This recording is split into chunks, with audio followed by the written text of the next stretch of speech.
ওয়াতাসিমু বিহাবলিল্লাহি জামিআন ওয়া লা তাফাররাকু। সূরা আলে ইমরান 103 নম্বর আয়াত। আল্লাহ রাব্বুল আলামিন বলেন, তোমরা সবাই আল্লাহর রজ্জুকে শক্ত করে ধারণ করো, তোমরা পৃথক হইও না। আল্লাহর আদেশ। তো আপনারা আশা করি জানেন যে আল্লাহ তাআলা কোরআনে যেটা আদেশ করেন সেটা আমাদের জন্য পালন করা ফরজ। আমরা সালাত আদায় করি কেন? আল্লাহ বলছেন আকিমুস সালাত। এইভাবে আল্লাহ তাআলা বলেছেন ওয়াতাসিমু বিহাবলিল্লাহি জামিআন ওয়া লা তাফাররাকু, যে তোমরা সবাই আল্লাহর রজ্জু বলতে এখানে আল কোরআনকে বোঝানো হয়েছে। আল কোরআনকে তোমরা শক্ত করে ধারণ করো, তোমরা পৃথক হও না। তো এটা আল্লাহর আদেশ এবং এটা আমাদের জন্য পালন করা ফরজ।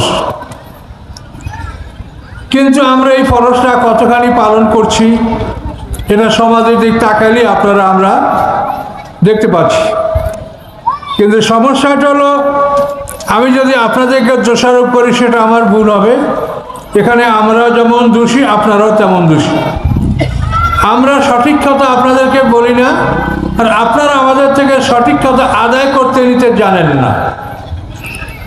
কাজেই আশা করি আমরা এই ঘাটতিটা পূরণ করার চেষ্টা করব। সম্মানিত সুধী, আমরা দল কতটা? আমরা হাদিসে জানি যে উম্মতে মুহাম্মদী 73 দল হবে। মুসা আলাইহিস উম্মত ছিল 72 দল, আমরা হব 73 দল। কিন্তু আল্লাহ কোরআন কি বলে? কোরআন বলে মানুষ হলো মোট 2 দল। পরিষ্কার করে আল্লাহ বলছেন সূরা তাগাবুনের 2 নম্বর আয়াত। কোরআন পাক আল্লাহ বলেন হুয়াল্লাযী খালাকাকুম ফামিনকুম কাফির। এই কাফেরটা আগে বলছেন আল্লাহ। কোরআনের বর্ণনার ভঙ্গি হলো, কোরআন যদি দুটা জিনিস পাশাপাশি উল্লেখ করে তাহলে প্রথম যেটা উল্লেখ করবে এটা বড় অথবা সংখ্যায় বেশি। যেমন আকাশ পৃথিবীর সৃষ্টি সম্পর্কে কোরআনে অন্তত 30টা আয়াত আছে, কিন্তু সব জায়গায় আল্লাহ বলছেন খালাকাস সামাওয়াতি ওয়াল আরদ। আকাশের কথা আগে বলেছেন, কিন্তু আকাশ কিন্তু আল্লাহ আগে সৃষ্টি করেননি, আগে পৃথিবী সৃষ্টি করেছেন। আগে পৃথিবী সৃষ্টি করার পরে আকাশ সৃষ্টি করেছেন। আল্লাহ রবি সোম এই 2 দিনে পৃথিবী সৃষ্টি করেছেন। মঙ্গল বুধ এই 2 দিনে পৃথিবীর মধ্যে নদী সমুদ্র পাহাড় পর্বত সৃষ্টি করেছেন। বৃহস্পতি শুক্র এই 2 দিনে আল্লাহ তাআলা আকাশ সূর্য চন্দ্র গ্রহ নক্ষত্র সৃষ্টি করেছেন। কিন্তু আপনি আয়াত পড়ে দেখবেন পরে অন্তত 30টা আয়াত আছে যেখানে বলা হয়েছে যে আল্লাহ তাআলা আকাশ সৃষ্টি করছেন আগে। এর অর্থ আকাশ তিনি আগে সৃষ্টি করেননি, সৃষ্টির মধ্যে আকাশ বড়, এই জন্য আকাশের কথা তিনি আগে বলেছেন। তেমনিভাবে সূরা তাগাবুনের 2 নম্বর আয়াত আল্লাহ বলেন হুয়াল্লাযী খালাকাকুম, তিনি সেই আল্লাহ যিনি তোমাদেরকে সৃষ্টি করেছেন। ফামিনকুম কাফের, তোমাদের প্রথম দলটা হচ্ছে কাফের। ফামিনকুম মোমেন, তোমাদের দ্বিতীয় বা শেষ দলটি হলো মোমেন। পৃথিবীতে অধিকাংশ মানুষ মোমেন হবে না, এটা আল্লাহ তাআলা কোরআন পাকে বহু জায়গায় বলেছেন। দেখেন সূরা বাকারায় সাওয়াউন আলাইহিম আনজারতাহুম আম লাম তুনজিরহুম লা ইউমিনুন। হে রাসূল, সমান তাদের উপরে আপনি তাদেরকে ভয় দেখান না দেখান, ওরা ঈমান আনবে না। সূরা ইউসুফে আল্লাহ রাব্বুল আলামিন বলেন ওমা আকসারুন নাসি ওয়ালা হারাসতা বিমুমিনিন। হে রাসূল, আপনি যতই কামনা করেন পৃথিবীর অধিকাংশ মানুষ মুমিন হবে না, এটা সত্য কথা। এই জন্য কাফেরের সংখ্যাটা বড়। এই জন্য আল্লাহ তাআলা বলছেন যে তিনি আল্লাহ, তিনি তোমাদেরকে সৃষ্টি করেছেন। তোমাদের প্রথম দলটা কাফের, দ্বিতীয় দলটা মুমিন। মানুষ হলো মোট 2 দল, মুমিন এবং কাফের। এই 2 দলের বাইরে কোনো মানুষ নাই।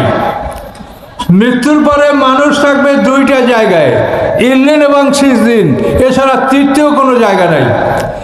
বিচারের পরে মানুষ যাবে জান্নাত এবং জাহান্নামে, এর বাইরে কোনো জায়গা নাই। তাহলে আল্লাহ যেটা কোরআনে বলছে সেইটা অনুযায়ী আপনি সব পাচ্ছেন। মানুষ 2 দল, মুমিন এবং কাফের। আপনি কোরআন বিশ্বাস করলে আপনাকে কথাই বিশ্বাস করতে হবে। বলেন, পৃথিবীতে আমরা যারা বিভিন্ন দল করে বসে আছি, আমার যদি একটা দল থাকে, তা আমার বিরাট জমির প্লট আছে, খানকা আছে, বৈঠকখানা আছে, দরবার আছে, সেখানে আমার লোকগুলি সব বছরে একবার দুইবার জমা, এটা আমার দরবার। কি আবার এই হুজুরের একটা দরবার আছে, ওনার ওখানে বাড়ি আছে, ঘর আছে, জমি আছে, জায়গা আছে, ওনার বিরাট এলাকা আছে, তাই নিয়ে ওনার জায়গায় বিশাল ওনার একটা দল ওখানে বছরে সমবেত হয়। এইভাবে আমরা পৃথিবীতে যে যতটা দল করছি, সরমানের পীর, শশিনিয়ার পীর, আটশশীর পীর, বাহাদুর বুড়ি পীর, সবাই এক একটা খানকা আছে, দরগা আছে, এবং তাদের লোকজন সেখানে জমায়েত হয়, এবং সেগুলি আমরা গণনা করলে আমরা 72 দল কেন, তার সাথে অনেক বেশি দল আমরা পাবো। 100% নিশ্চিত যে আপনি যদি দলগুলি গোনেন, শুধু বাংলাদেশের শতাধিক দল আপনি পাবেন ইসলামের নামে, সারা পৃথিবীতে দূরের কথা।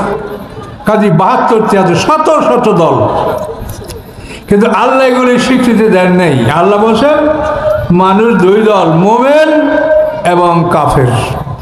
এখন এই কথা আপনাকে বিশ্বাস করতে হবে, যারা লা ইলাহা ইল্লাল্লাহ বলে তারা সবাই মোমেন, আর এই কালেমাকে যারা অস্বীকার করে তারা সবাই কাফের। এখন এই দুই দলভুক্ত হয়ে যাওয়ার পরে যারা মোমেন, তারা নিজেকে মোমেন বলে পরিচয় দিয়েছে বলেই তারা জান্নাতি হবে না। আল্লাহ বলেন পরীক্ষা ছাড়া আমি তাদেরকে গ্রহণ করব না। পরিষ্কারভাবে আল্লাহ বলেছে যে আমি তোমাদের আগে যারা ছিল তাদেরকেও পরীক্ষা করেছি, তোমাদেরকেও পরীক্ষা করব, পরীক্ষা ছাড়া আমি কাউকে গ্রহণ করব না। তাহলে আমরা যারা মোমেনের তালিকাভুক্ত আছি, এরাই সব ভেসে যাবে এমন না, পরীক্ষা আল্লাহর পরীক্ষা যারা পাস করবে তারা জান্নাতে যাবে। এবং হাসরের ময়দানে দুই দল দেখেন, এক দল ডান হাতে আমলনামা পাবে, আর এক দল বাম হাতে আমলনামা পাবে। সূরা আকায় অবশ্য 3 দল বলা হয়েছে, যারা বিনয়ী হিসেবে জান্নাতে যাবে তারা ওই ডান দলের সাথেই, তারা আসলে ওই দলেরই একটা অংশ, তারা আলাদা দল না, মোট দল দুটোই। তাহলে সমগ্র পৃথিবীর মানুষ দুই দল, মোমেন এবং কাফের। এখন আমরা যদি এই দলের বাইরে যাই, আমি যে হই, আপনি যেই হন, আপনাকে শুধু মানে উপকার করতে হবে, সাহায্য করতে হবে যে আমার এই ভাই মোমেন, তার মধ্যে অভাব আছে, ত্রুটি আছে, তার ত্রুটিটা যেন না থাকে, আমি কি উপকার তার করতে পারি।